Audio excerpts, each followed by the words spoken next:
No, pues, fue una persona muy importante en la campaña de Gustavo Petro, no muy Así. visible, pero fue muy importante. Digamos, José Fernando Bautista es uno de los tipos que más sabe navegar el escenario político en Colombia y creo que fue, junto con el trabajo que hizo Roy Barreras, que era mucho más visible, vital en la conformación de muchas alianzas políticas. Terminó con Angelina. Terminó con Angelina. Y tú también terminaste con Angelina cuando iba a ser alcaldesa de Bogotá. Sí, Con la le subo el candidatura caminado. de Angelina. ¿Cómo? ¿Qué dijiste? Era bella Angelina. Sí, Lástima. contemos la historia. Daniel la puso a montar a caballo mientras tomaba café, siendo él el caballo, y entonces eso no le gustó al fundador presidente de su movimiento y terminó quitándole el apoyo a la pobre Angelina para la alcaldía de Bogotá. Sí, y la decapitó por salir en un video, literal. Pero no se Increíble. le regó el tinto, que es lo bueno. O sea, si era una verdadera uribista. No, es que el caballo también era muy noble, muy brioso. Caballo de paso fino. Bueno, vamos con mi columna si les parece. Listo. Se llama El Hoyo Negro. Una de las herencias más complicadas del gobierno saliente es la corrupción. En algunas entidades y entre las más cuestionadas está la Unidad Nacional para la Gestión del Riesgo de Desastres, UNGRD. Hace unas semanas les había contado acerca del saqueo de estos recursos efectuado presuntamente por el grupo del detenido senador Mario Castaño. Desafortunadamente, ese caso no es la excepción. Hay decenas de contratos millonarios que no cumplieron su objetivo. La plata destinada a ayudar a colombianos en condiciones de riesgo o damnificados por un desastre natural se embolató por el camino. La UNGRD opera bajo un esquema abreviado de contratación por la agilidad que precisa para prevenir catástrofes o mitigar prontamente sus efectos. Desde luego así debe ser, pero en la práctica hubo dos desvíos indeseables. El primero es que todas las obras, incluso muchas que por su naturaleza eran previsibles y no de urgencia, se empezaron a tramitar bajo la figura de riesgo para lograr una contratación más rápida. El segundo es que el ágil mecanismo se convirtió en una licencia de opacidad para burlar los controles y hacer más difícil el seguimiento de los dineros públicos. El gobierno Duque, además, convirtió la UNGRD en otra de las cajas menores de la politiquería para usar esa plata como combustible de las campañas de sus aliados locales. La Contraloría General de la República ha encontrado irregularidades en decenas de contratos, desde obras que no cumplen con las especificaciones constructivas como las efectuadas en Mocoa, hasta fraudes o presuntos fraudes en las cuentas de pago de arrendamientos a los habitantes del destruido Gramalote. Uno de los análisis de la Contraloría estima en más de 500.000 millones de pesos las alertas por ejecución sospechosa de contratos en la UNGRD.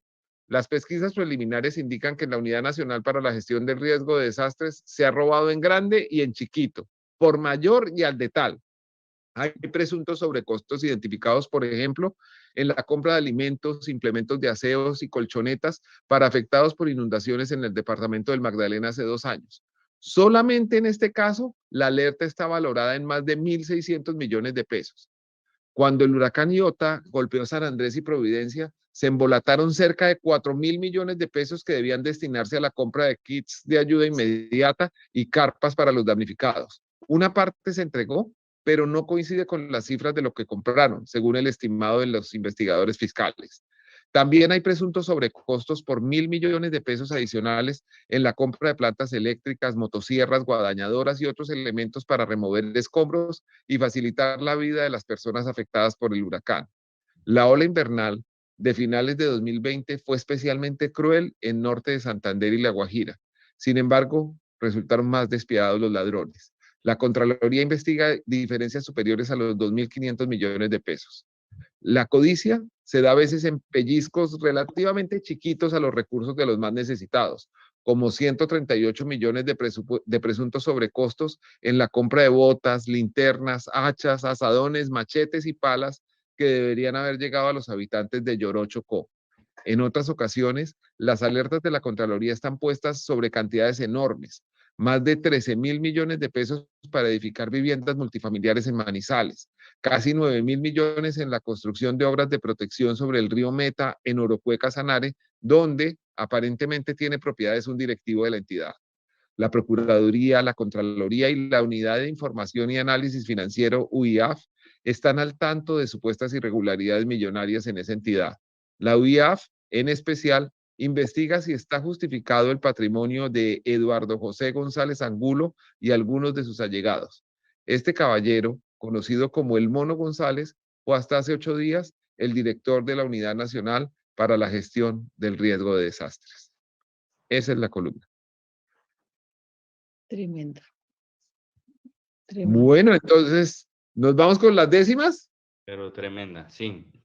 Y después de las décimas, Anita nos presenta al ministro y arrancamos con la entrevista que vamos a tener, pero que ya tuvimos.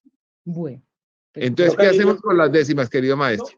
Yo creo que hay que dejarlas para el final porque los cálculos del decimero, el profesor Pompilio, deben estar a tono con el horario o la plantilla de horario inicial.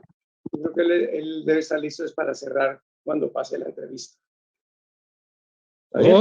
Ok, entonces Anita nos anuncia la entrevista, rodamos el pregrabado y vamos a verlo. Vamos a ver esta gran entrevista con el ministro de Hacienda, José Antonio Campo.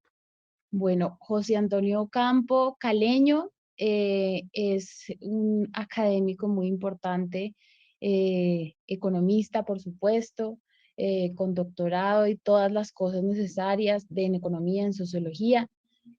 Ha trabajado en la ONU, ha hecho, digamos, todo tipo de intervenciones en América Latina en temas económicos y es, yo creo que, pues, un representante de... pues podría decirse como un economista, no de izquierda tal vez, pero un economista progresista, pero también afín, por supuesto, al empresariado y a la industria. Y yo creo que eso pues, fue un buen nombramiento de Petro, por lo menos para empujar esta reforma tributaria que sin duda va a ser difícil.